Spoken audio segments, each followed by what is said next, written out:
So we've already talked a bit about arteries and we've talked a bit about veins, not in much detail, but we have mentioned those words before. So we're going to start with arteries first. So what do we know about arteries? Well, already we know that arteries take blood away from the heart. So I'm going to underline that again, A for away. So arteries take blood away from the heart. Now they generally carry oxygenated blood, but there is one exception, and that's the pulmonary artery. So very important to remember that. Oh, put my Y in there. There will be some spelling mistakes, no doubt, as I go through this. Oxygenated blood,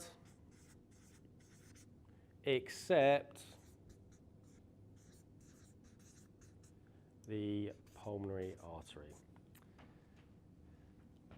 Now, what else do we know about arteries? Well, we mentioned earlier about the aorta has to withstand high pressure, and that's generally the case with arteries. So they all have to withstand high pressure. So the blood that's moving through, high blood pressure. Now, because that pressure is high, they need to have thick vascular walls to be able to withstand that pressure. So put thick walls. And do we find arteries close to the surface of our skin? Not really, and they're generally found deep beneath the surface of the skin. Okay, so let's move on to veins. So, as we said earlier,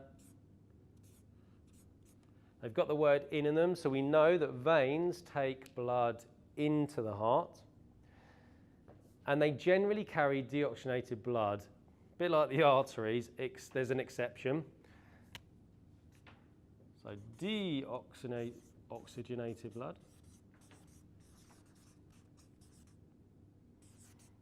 Deoxygenate, there should be an A there, and that should be an E. I did go to school.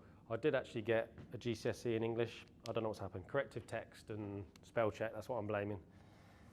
And the nerves of being on camera. So we've got deoxygenated blood, except the pulmonary vein. So one exception there. Now, contrary to arteries, low pressure.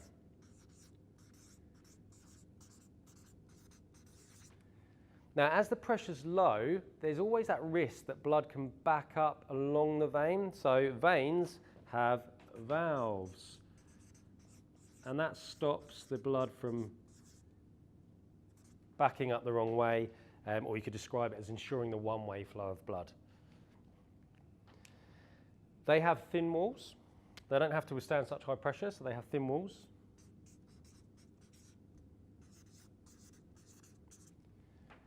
And they're found close to the surface of your skin. So unlike arteries, if you look at if I look at my arms here, I can see my veins, so they're much closer to the skin surface.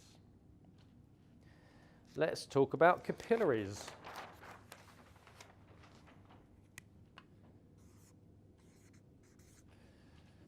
Two P's or one P? I'm going to go one P and two L's.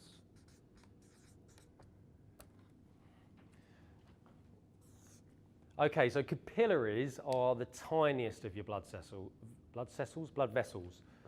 They're only one cell thick. And there's a reason for that. That is because capillaries are the point of gaseous exchange. Gaseous exchange. Okay, so which basically means we're exchanging one gas for another. So we're passing the carbon dioxide over and we're taking the oxygen in. So we're exchanging those gases. And that's what happens in the capillaries. And because the walls are so thin, or the membrane's so thin, it actually allows the gas to pass through that membrane. Sometimes we call it diffusion, where you get gases of a high concentration passing over to an area of low concentration. You get them all around your alveoli, you get them in the muscles, so anywhere where you need to get oxygen in and get carbon dioxide out. And that's your capillaries.